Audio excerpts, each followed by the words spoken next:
मेरी पिछली वीडियो में आप लोगों ने देखा कि मैं कैसे धारचूला से नाभि तक पहुंचा। नाभि तक पहुंचते पहुंचते मुझे रात हो गई थी, इसलिए मैं और मेरे साथी रात को खाना खाकर जल्दी सो गए, क्योंकि अगली सुबह हमने ओम पर्वत के दर्शन करने के लिए जाना था। इसीलिए मैं और मेरे साथी सुबह जल्दी ही उठ गए। जैसे ही मैं अपने कमरे के बाहर निकला तो मैं बाहर का दृश्य देखकर बिल्कुल हैरान रह गया, क्योंकि रात को बहुत तेज बारिश होने के साथ साथ बर्फ भी पड़ी थी। मेरे हैरान होने का कारण यह था कि रात इतना खराब मौसम था और जो बाहर अब मौसम था वह बिल्कुल साफ और एकदम खुला हुआ था। सूर्य की रोशनी के कारण पहाड़ों का रंग ऐसे चमक रहा था जैसे कि वह पत्थर के ना हो, स्वर्ण के हों।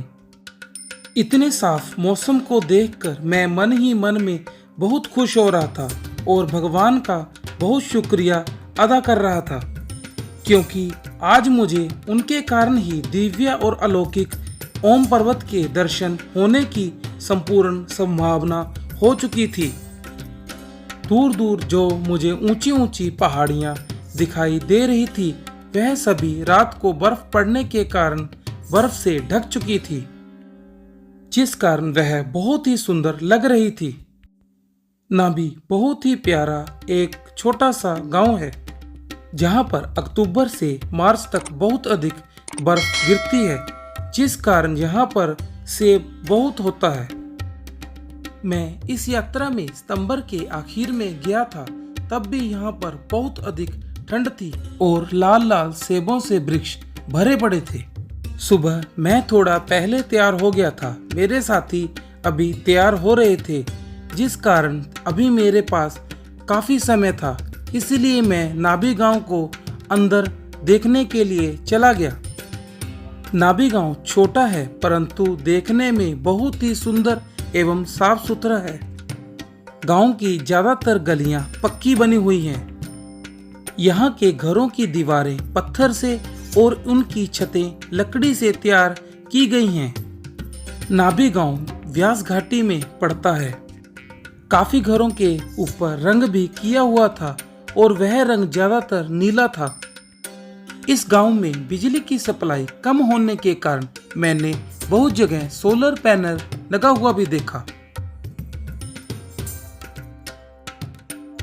आदमियों के साथ साथ इस गांव की औरतें भी बहुत मेहनती हैं। जिस दिन मैं नाभि गांव में रुका था उस दिन इन गांव वालों का कोई अपना उत्सव था, परंतु इस उत्सव में गांव वालों के अलावा बाहर का कोई भी व्यक्ति इसमें शामिल नहीं हो सकता।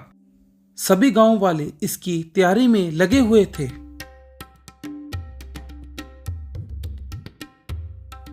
मौसम साफ होने के कारण नीले आकाश में सफेद रंग का चंद्रमा बिल्कुल साफ दिखाई दे रहा था। यह बहुत ही सुंदर लग रहा था।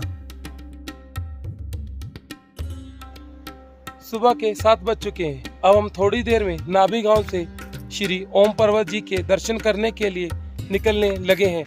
नाश्ता वगैरह हो चुका है, सारी पैकिंग रेडी है। देखिए आप मेरे पीछे दृश्य बहुत ही सुंदर, बर्फ के पहाड़ जो गोल्डन दिखाई दे रहे हैं, क्योंकि इन पर सूर्य नारायण अपनी कृपा दृष्टि कर रहे हैं। सुबह के 7 बजे मैं और मेरे साथी ओम पर्वत जी के दर्शन करने के लिए निकल पड़े, परंतु उससे पहले हमने मनोकामना शिव मंदिर में दर्शन करने के लिए रुकना था।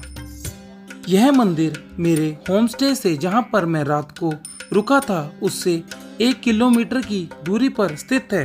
नाभि गांव का बहुत ही प्रसिद्ध मनोकामना शिव मंदिर के द्वार पे खड़े हैं। देखिए मंदिर मेरे पीछे है। अब अंदर एंट्री करने जा रहे हैं, करवाते हैं आपको मंदिर के दर्शन।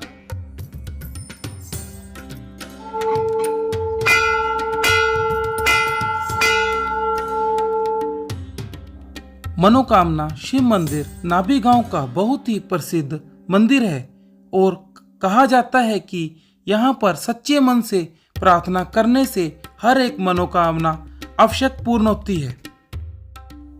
बाहर से यह मंदिर लकड़ी से तैयार किया गया है, जो देखने में बहुत ही सुंदर लग रहा था।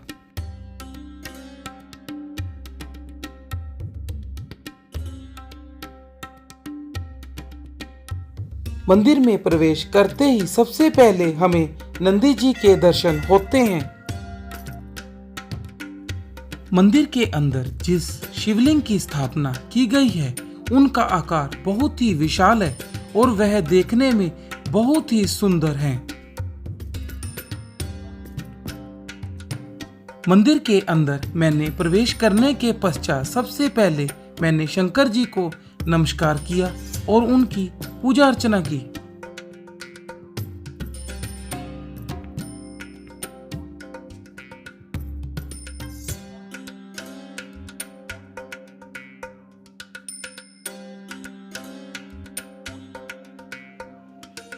और मैंने शंकर जी को जल भी अर्पण किया।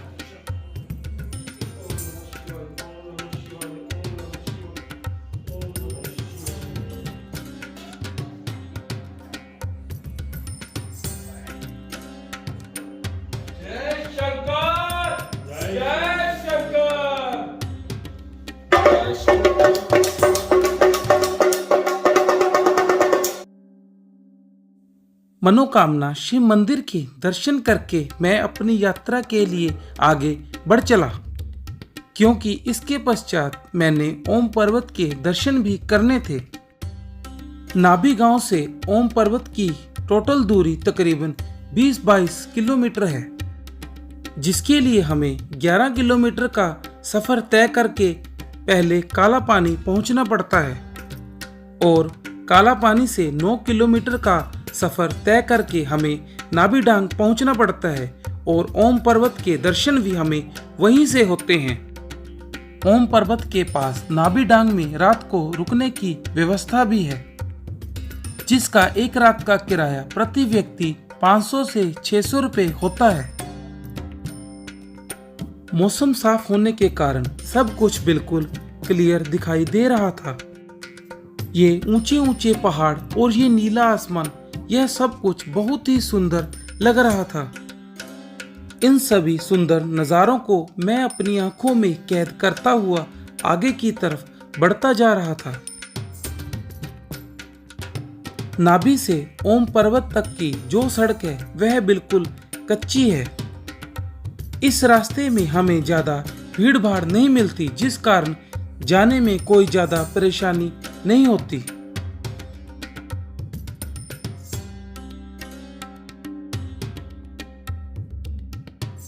ओम पर्वत के रास्ते में जो पहाड़ आते हैं वह पहले वाले रास्ते में आए हुए पहाड़ों से बिल्कुल विपरीत थे, क्योंकि उन पहाड़ों पर बहुत अधिक वृक्ष थे और इसके उल्ट इन पहाड़ों पर एक भी वृक्ष दिखाई नहीं दे रहा था। इसी कारण यहाँ पर ऑक्सीजन की भी बहुत अधिक कमी है।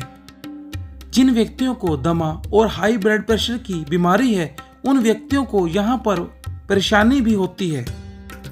रास्ते में मैं जैसे जैसे आगे बढ़ रहा था, हर एक मोड़ के बाद एक नया व्यू और एक नई सुंदरता दिखाई दे रही थी, जिसे कि मैं अपने शब्दों में बयान नहीं कर सकता।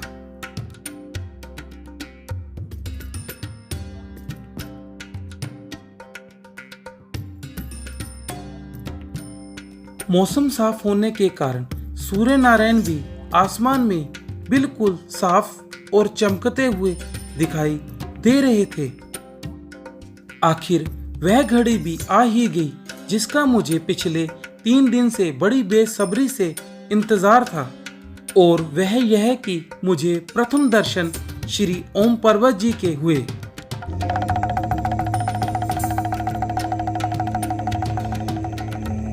पौराणिक ग्रंथों और मान्यताओं के अनुसार सबसे पहले सृष्टि में जिस शब्द की उत्पत्ति हुई वह शब्द था ओम।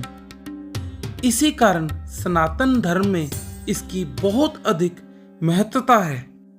इसी कारण हर एक मंत्र के उच्चारण से पहले ओम शब्द का उच्चारण किया जाता है। इसके उच्चारण से मन को शांति और आत्मा को मुक्ति मिलती है।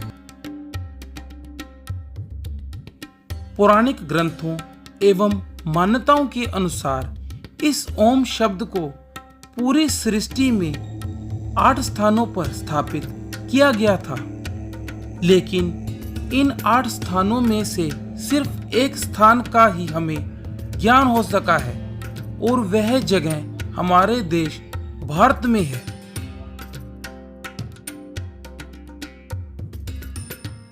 मौसम साफ होने के कारण मुझे ओम पर्वत के बिल्कुल साफ दर्शन हुए। मेरे गाइड ने मुझे पहले ही बता दिया था कि अगर हम ओम पर्वत के दर्शन सुबह जल्दी करेंगे तो हमें यह दर्शन बिल्कुल साफ होंगे। 12 बजे के बाद बादल ओम पर्वत को पूरी तरह ढक लेते हैं, इसीलिए मैं और मेरे साथी सुबह ही इस यात्रा पर निकल पड़े। ओम गन्नाथो सरस्वती रवि शुक्रो बृहस्पति पंचेतान स्मरे नित्यं वेद बुद्धि प्रवर्तते। ओम भूर्भुवः स्वः तत्सवितुर्वरेण्यं भर्गो देवस्य धीमहि धियो यो नः प्रचोदयात्। ओम हुंजुः ओम भूर्भुवः स्वः ओम त्र्यंबकं यजामहे सुगंधिं पुष्टिवर्धनम् ओवारुण्य गुरुत्ना मृत्युमुक्षयमामृतात्। ओम नमः शिवाय ओम नमः शिवाय ओम नमः शिवाय ओम नमः शिवाय ओम नमः शिवाय ओम नमः शिवाय। ओम पर्वत के दर्शन करने के बाद और वहां पर थोड़ी पाठ पूजा करने के पश्चात अब यात्रा में मेरा आगे बढ़ने का समय आ गया था, परंतु यहाँ पर जो शांति मन को मिल रही थी उस कारण मेरा आगे जाने का बिल्कुल भी मन नहीं कर रहा था, परंतु यह असंभव था।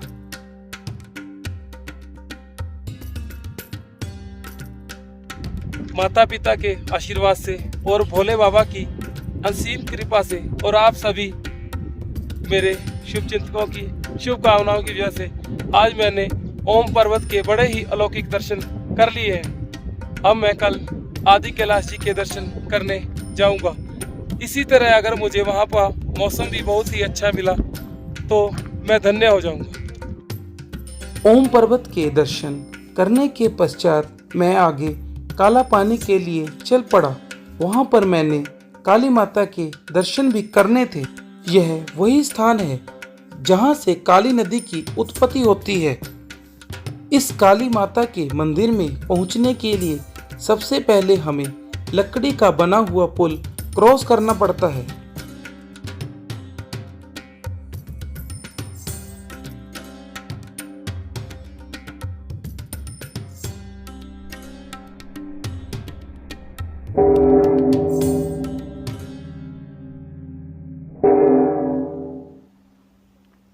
काली माता का यह मंदिर आर्मी के अंडर आता है, जिस कारण मंदिर की देखरेख और इसकी पाठ पूजा आर्मी के द्वारा ही की जाती है।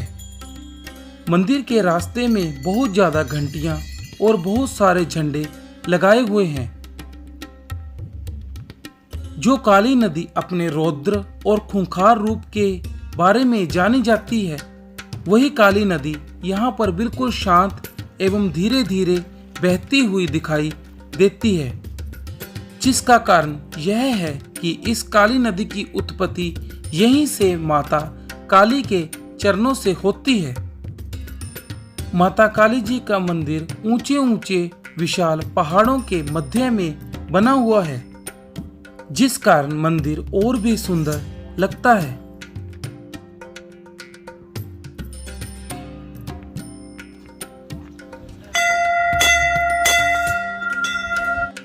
मंदिर में प्रवेश करने से पहले सबसे पहले हमें शिवलिंग के दर्शन होते हैं और उनके साथ नंदी जी भी विराजमान है। साथ में माता पार्वती और भगवान शंकर जी की मूर्ति भी लगाई हुई है। इनके दर्शन करने के पश्चात मैं माता काली जी के मंदिर की तरफ आगे बढ़ चला। माता काली के मंदिर के अंदर आप फोटो खींचने और वीडियो बनाने के लिए अपना मोबाइल और कैमरा अंदर ले जा सकते हैं, जिस पर कोई रोक टोक नहीं है।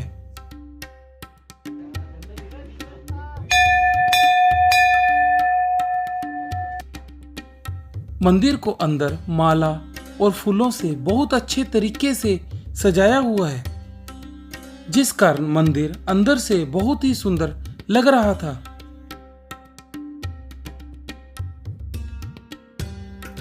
मंदिर के अंदर माता काली की आरती और मां अम्बे जी की आरती भी लिखी हुई है।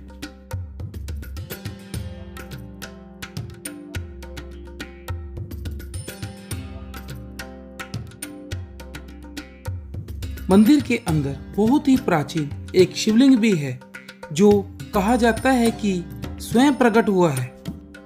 यहाँ के स्थानीय लोगों ने मुझे बताया कि जो इस शिवलिंग पर सच्चे मन से और पूर्ण श्रद्धा से जल अर्पण करता है, उसकी हर एक मनोकामना पूर्ण होती है। इसलिए मैंने भी शंकर जी को जल अर्पण करके उनका रुद्र अभिषेक किया। माता काली जी का मंदिर भी शंकर जी के मंदिर के पास ही है। मंदिर भले ही छोटा है, परंतु मंदिर को बहुत ही सुंदर सजाया हुआ है और मंदिर के अंदर बहुत ज्यादा शांति है। यह वही स्थान है जिस जगह से माता काली के चरणों से काली नदी की उत्पत्ति होती है।